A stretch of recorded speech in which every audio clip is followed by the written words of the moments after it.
നമുക്ക് ഇന്ന് പപ്പക്കായും ക്യാരറ്റും കൂടിയിട്ട് ഒരു അച്ചാറുണ്ടാക്കാം.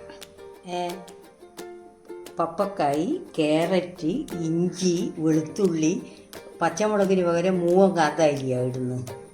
പിന്നെ ഇത് ഈത്തപ്പഴം, വിനാഗിരി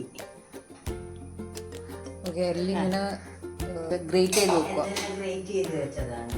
പിന്നെ കടു, ജീരകം, ഉലുവ പൊടിച്ചത് 2 സ്പൂണ് കടു, 3 സ്പൂണ് ഉലുവ, 2 സ്പൂണ് ജീരകം.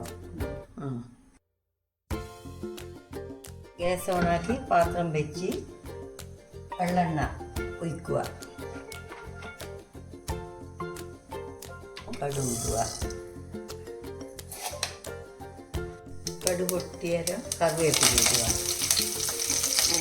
കറിവേപ്പിലിട്ട് ഇഞ്ചിയും വെളുത്തുള്ളിയും മുളകും. ഞാൻ കാന്താരി ഇഷ്ടം പോലെ ഉള്ളതുകൊണ്ട് കാന്താരി ഇട്ടതാണ്. ഇല്ലേ പച്ചമുളക് ഇടാം. അരിഞ്ഞിട്ട്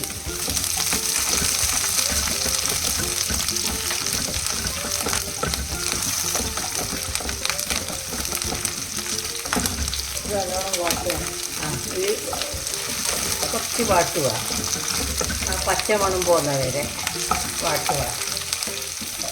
പച്ചമണം പോയാൽ നമ്മളെ ഇത് പപ്പായ അതിലിടുക.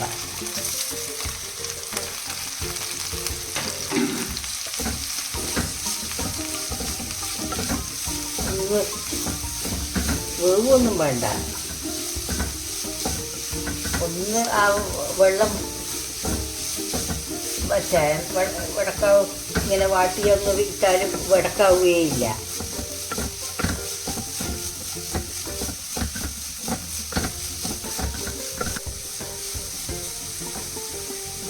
ഇട്ടതിന് ശേഷം ഓഫാക്കുക. ഗ്യാസ് ഓഫാക്കുക. ഗ്യാസ് ഓഫാക്കിയിട്ട് ക്യാരറ്റ് ഇടുക.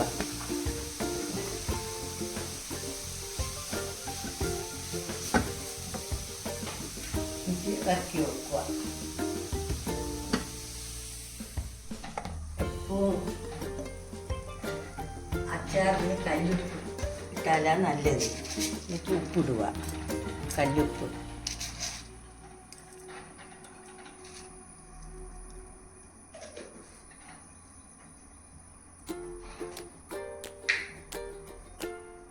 ഒരു സ്പൂണ് സാധാരണ മുളക് പൊടി.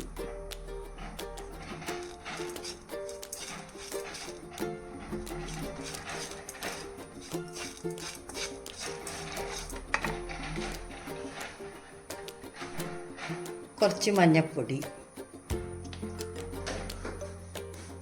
3 സ്പൂണ് കാശ്മീരി മുളക് പൊടി.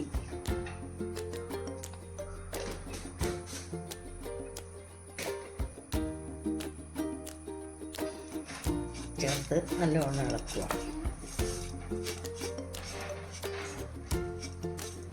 ചെറുതായി മുറിച്ച ഈത്തപ്പഴം ഇടുക.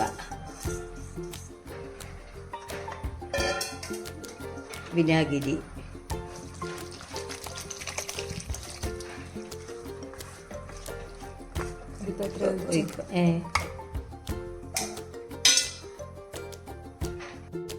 ഇതിനിങ്ങനെ നമുക്ക് നീര് വേണ്ടുന്ന വിധത്തിൽ പിന്നെ ചേർത്താൽ മതി. ഇപ്പം ഇതാ കണ്ട, ഇങ്ങനെ ഇതാവുമ്പം ആ വെള്ളം ഇങ്ങനെ ഇത് നിന്നിട്ട് അത്ര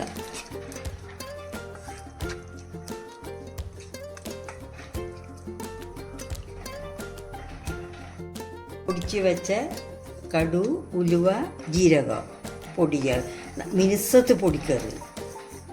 ഇങ്ങനെ കുറച്ച് നുറുക്കായിട്ടേ പൊടിക്കാവൂ.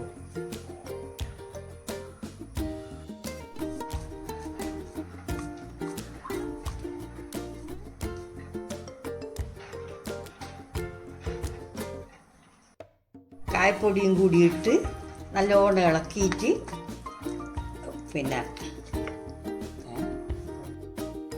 കടുവിൻ്റെ പരിപ്പും കൂടി ഇടണം. പക്ഷേ എൻ്റെ അടുത്ത് നോക്കുമ്പോൾ ഇപ്പോൾ ഇല്ല. അതുകൊണ്ട് ഇനി വാങ്ങിയിട്ടേ ചേർക്കും. ഇത് നല്ലോണം ഇങ്ങനെ അമർത്തിയിട്ട് അത് എത്ര ചേർക്കും? അതൊരു 3 സ്പൂണ്. ഇത് നല്ലോണം അമർത്തി വെക്കുക. 2 സ്പൂണ് പഞ്ചസാര ഇടുക. ഇത് നല്ലോണം അമർത്തിയുടെ വെച്ചിട്ട് ഇനി നാളെ എടുത്തിട്ട് പിന്നെ ഒന്ന് ഇളക്കിയിട്ടേ ബോട്ടിലെല്ലാം ആക്കാൻ പറ്റൂ. നല്ലോണം പിന്നെ ഇത് അമർന്നിത് പിടിച്ചിട്ട് എല്ലാം ഉണ്ടോ എന്ന് നോക്കി, പിന്നെ ഉപ്പും ഇതുമെല്ലാം നോക്കിയിട്ട് വിനാഗിരിയെല്ലാം കണക്കോ നോക്കി നാളെ നല്ലോണം ഇളക്കിയിട്ടാണ് ബോട്ടിലാക്കുക.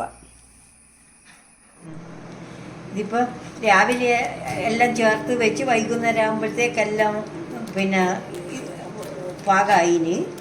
ഇനിയിപ്പോൾ ഇത് ഒരു നല്ല കുപ്പി ജാറിൽ ഇട്ടേക്കുക. നല്ല അടിപൊളി അച്ചാർ എല്ലാം ഉണ്ട്.